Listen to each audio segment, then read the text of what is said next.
లేదండి మా పని అయితే మేము కరెక్ట్గా చేస్తున్నాము. ఒడ్లు మాత్రాన్ని కొనుగోలు కేంద్రం 3 రోజులు అయింది మొదలైంది. ఎప్పుడో మొదలు పెట్టాలి.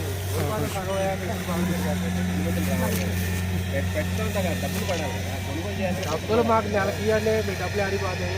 కొనుగోలు కావాలి. ఈ అడ్డాల వర్షాలు అడ్డంతాయో వడ్లు వెళ్ళి పడతాలని తప్ప రోడ్డు మీద తీసుకున్న దీని ద్వారా ఇంతవరకు వడ్లు కావాలా.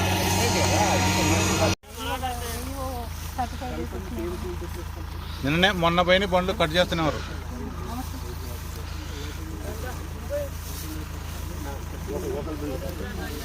ఎక్కడికైనా పోనీయండి, సమస్య అయితే అది. గాడి పోయినా ఏ మిల్లైనా అదే సమస్య. పండుగల మార్కెట్ యార్డ్లో 4 కిలోలు కట్టింగ్ అయిందండి. అదనే అది అవ్వదు, ఆపము, అనుమతి ఉండదు, ఆపేస్తారు. ఇప్పుడు బస్తాలు చెప్పండి. 4000 బస్తాలు అయినంత వరకు ఎత్తలా. స్టార్ట్ చేశారు 2 రోజులు ఓపికనే. వర్షం వచ్చే వెళ్ళిపోతా ఉంటే కొత్త వాళ్ళు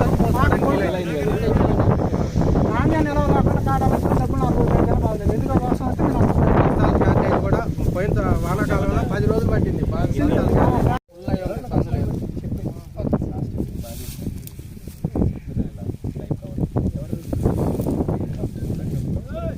కాడిపోయినాక కటింగ్ లేకుండా చూసుకుంటే బాగుంటుందని చెప్తున్నాను కదా. 13 అయినప్పుడు చెప్పండి. ఆఫీస్ ఎక్కడుంది తెలుసా?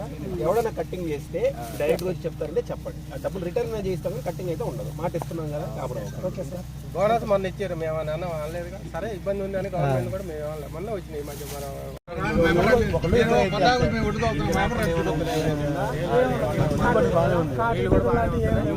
ఈ 10 రోజులు కూడా వస్తే అయిపోతాయి, అందరూ కూడా అయిపోతాయి. ఇంకేం కావాలి? 2 గమనించాం. ఇంకా మార్కెట్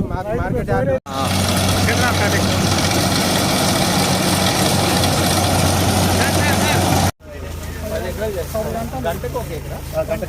ఎవరిది బండి ఎవరిది? ఎక్కడి నుంచి? మనదైనా బయట సీజన్కి వస్తారు.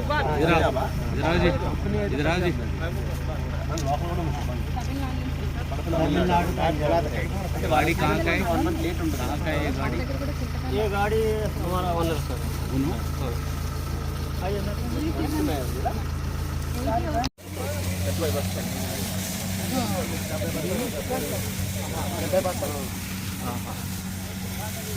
వాడి దగ్గర ఎందుకు వెళ్ళను డైరెక్ట్గా భయంకి సింగిల్ రాకులు కొద్దిగా ఇబ్బందికరం అయితేనే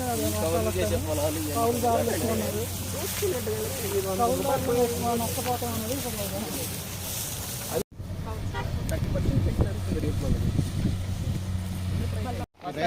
రైతు ముందుకు రండి అన్నా. మీరు రండి, సార్కి ఎదురుగా రండి. అన్నా ఇంకా ముందుకు రా. నాయకులు ఎదురుగా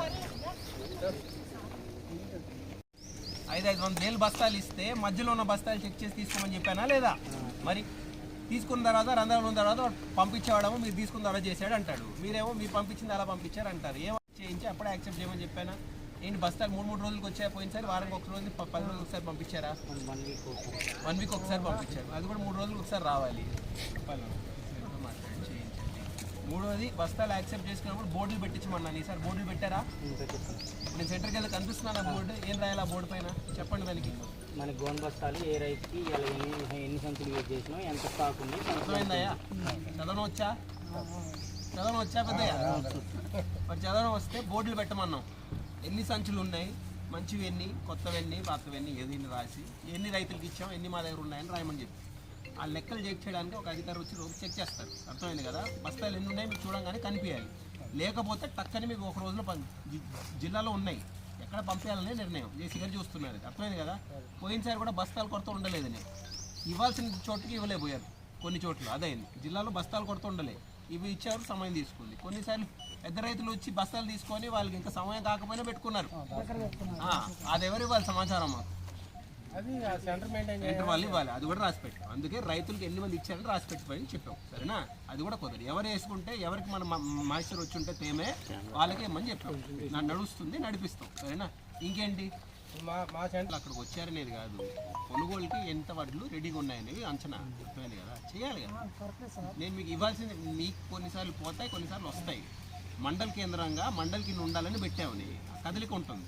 ఇక్కడ అవసరం వచ్చింది, అక్కడ వచ్చింది, ఇక్కడ వచ్చిందంటే టక్కని పంపించడానికి. ఎందుకంటే మా దగ్గర ఎందుకు ఇది కష్టం అవుతుంది, రైతు మా దగ్గరికి ఎప్పుడు వస్తారనేది మాకు తెలియకపోయి మీరు కోతలు కొన్నిసార్లు తొందర చేస్తున్నారు, కొన్నిసార్లు లేట్ చేస్తున్నారు, కొన్నిసార్లు మాకు తెలియకుండా చేస్తున్నారు. అర్థమైంది కదనే. అందరు సమయానికి కోత చేస్తే మేము కూడా రాసి పెట్టుకుంటాం. 100 రైతులు ఈరోజు వస్తారు, రేపు 100 మంది వస్తారు, మర్నాడు 50 మంది వస్తారు రాసుకుంటాం. అలా కాదు, పక్కన ఒకడు పచ్చికి వస్తారు, ఒకడేమో మాగిందుకు వస్తాడు, ఒకరేమో ఇళ్ళకి వస్తారు. మేము 50 అనుకున్నప్పుడు 100 రైతులు వస్తారు. బస్తాలు అవసరం కదా, తక్కని పరిగెత్తించి పక్క నుంచి తెప్పిస్తాం. మేము 100 అనుకుంటే 50 మంది వస్తారు. ఆ బస్తాలు ఇక్కడ తీసుకొని నుంచి పెడతాం. అది అయ్యేది ఫీల్డ్. మీకు కావాల్సింది ఏం పెద్ద, మీకు కష్టం ఉండకూడదు. మీ సమయం వచ్చినప్పుడు మీకు బస్తాలు సరిపోయినంత ఉండాలి. అందుకే మీకు కావాల్సింది సమస్య లేదు.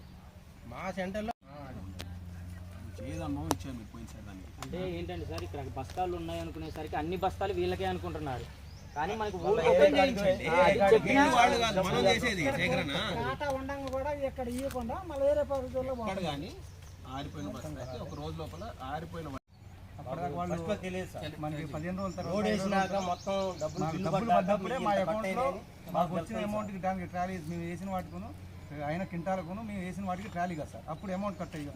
ఎవరు కానీ కూర్చొని మీరు పంపించిన బండికి మిల్లర్ ఎంతవరకు ఒప్పుకున్నాడు అనేది మీకు ఎప్పుడు చెప్పలేదా? మాకు చూపించాలి.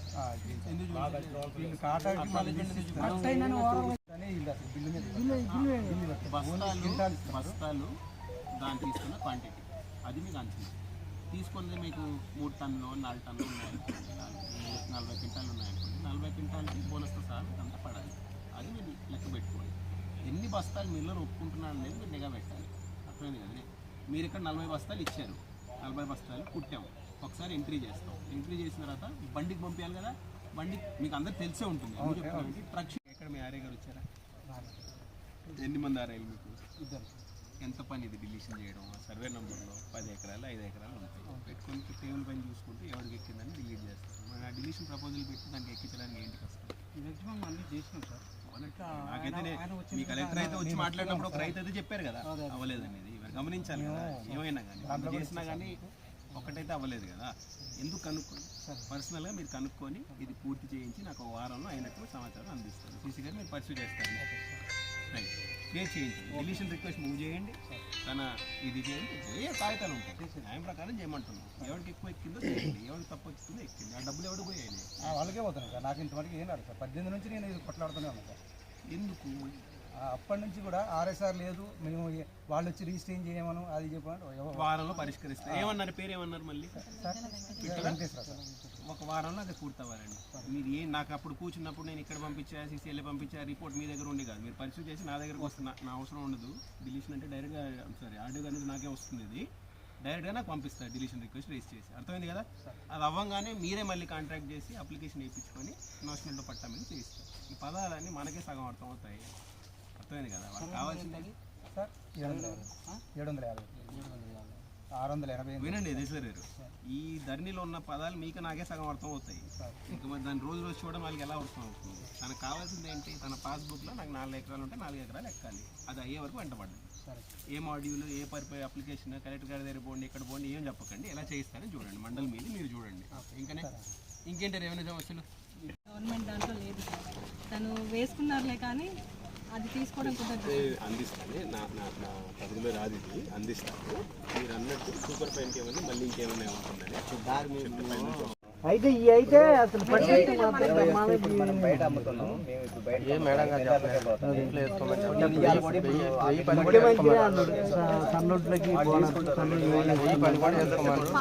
వాళ్ళకి పనికి వస్తేనే మనకి ఎందుకు పనికి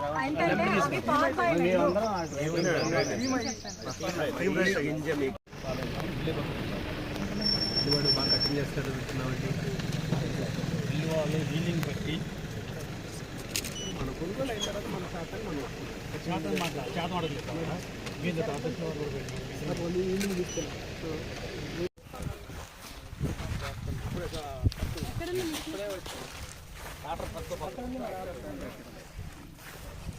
ఎక్కడికి వస్తే ఇది ఒకటే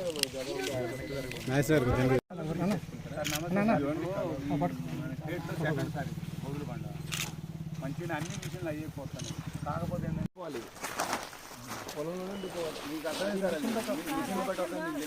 తొందరగా కట్ చేసేస్తే అవన్నీ వస్తాయి. మళ్ళీ దీంట్లో మీరు అప్పుడు జల్లెడ పెట్టినప్పుడు పోవాలి, పోకపోతే మళ్ళీ కూడా మేము అదే అంటున్నాం కదా, పొలంలో కూడా పెట్టేటప్పుడు తొందరగా కట్ చేయకుండా కరెక్ట్ టైంకి ఇవి అసలు రాకూడదు, ఇక్కడికి ఇది రాకూడదు. ఇది వస్తే మనం జల్లెడ పెడితే వాడికి కటింగ్ చేయడు వాడు. ఇంకా మనం తొందర పెట్టి పంపించేస్తే ఇంకా వాడు కూడా వాడు కూడా అమ్ముకోవాలి కదా పైన, అంటే మాకే తీసుకోలేరు వాళ్ళు. ఎందుకంటే ఇది మనం ఇప్పుడు తింటున్నాం కదా సన్న బియ్యం, అదే ఇది బియ్యం కదనే మేము తీసుకుంటాం కదా.